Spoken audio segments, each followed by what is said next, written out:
rib in Hebrew. So he took something from the side. And that's the important part, because he didn't take it from the head or the feet. So God's not implying anything about their relationship.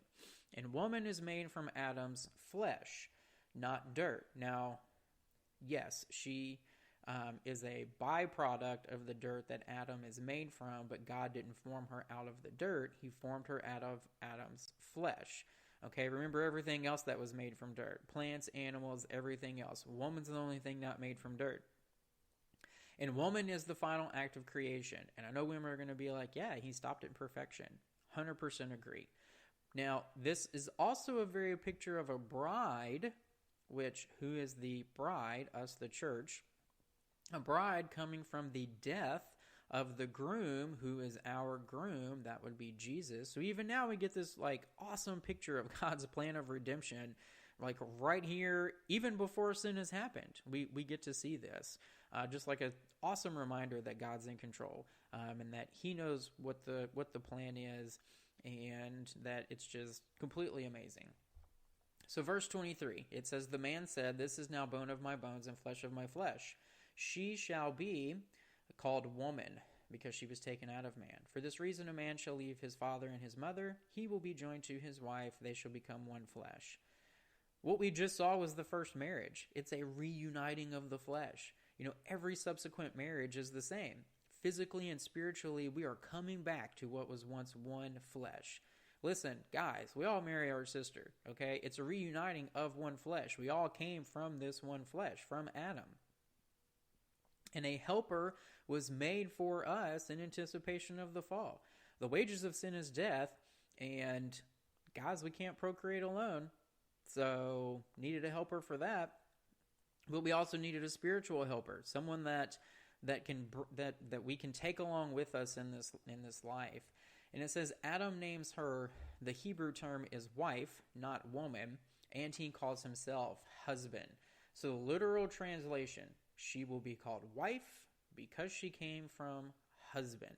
And that establishes the one flesh principle of marriage. Now, marriage is not going to exist in the new creation. We'll talk about that when we do Revelation. And because for this purpose, for marriage, the reason why it exists is because God said something's coming and it's not beneficial for man to be alone. He's going to need a helper. But there's not going to be any sin in the new creation. We're not going to need a helper. So there's not going to be any marriage. Okay? Now, why wasn't woman made from dirt? Everything else was made from dirt, but why not woman? So after the fall, which we'll get into in a few weeks, after the fall, God hands out curses. Now, God hands out a curse. That's a one-way trip to judgment. First, he hands out a curse to the enemy. Second, the ground. Okay? Now, yes, that does consume both their bodies because Eve is a byproduct of Adam. Okay? But everything else, God made from the ground. Now, Adam's body would have lived eternally separate from God despite being spiritually dead. And woman did not sin. She was deceived. It was Adam who sinned. Paul tells us in the New Testament, Paul tells us her sin could have been overlooked because she was in an innocent state at the time prior to the fall of Adam.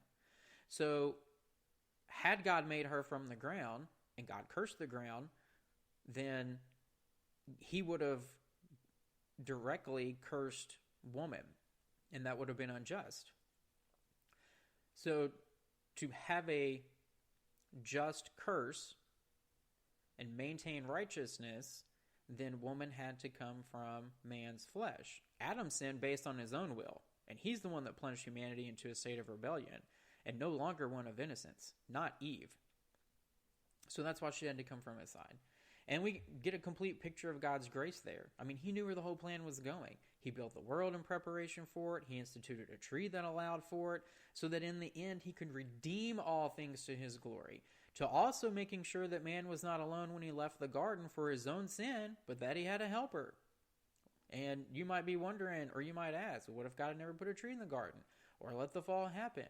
Or, made the tree 1,000 feet tall and didn't give Adam the knowledge to build a ladder?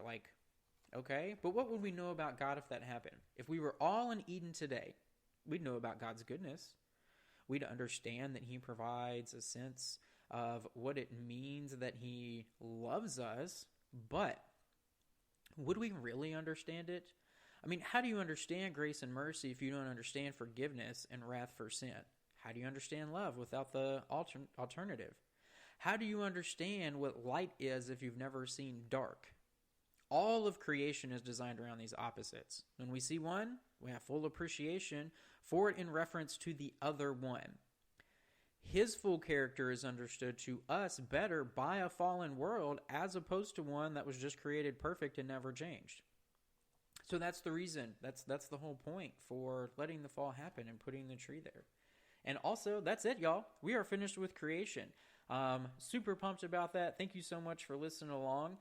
It is about 6 weeks to Easter, and coincidentally enough, I have a 6-week study that covers Matthew chapter 27 and 28. So it's like the last few hours of Jesus' life and then goes into his burial and resurrection. So I'm going to shift over and do that, and then we'll circle back here and we'll cover the fall of man. I'll talk about Cain and Abel. We'll do the flood. And then from there, I don't know, maybe we'll jump right into Revelation from there when we get done with that. Thank you so much for listening. I hope that you've learned something new from this. I hope that it's deepened your faith and helped you to see God's bigger plan for our life. Thank you for listening to the show. If you want to support the show, if you're feeling a little crazy, you can find Just One Man on Patreon at Just One Man. Also, you can just leave a review. That's super easy to do, and it helps out the show, especially since it's just starting. If you want to follow me on any of the social media things, you can follow me on Twitter. It's at BrandonTubbs24. Or if you want to follow me on Instagram, it's at OKestBrandon. That's the show for today. Appreciate you all so much for listening, and we'll see you next week. Peace.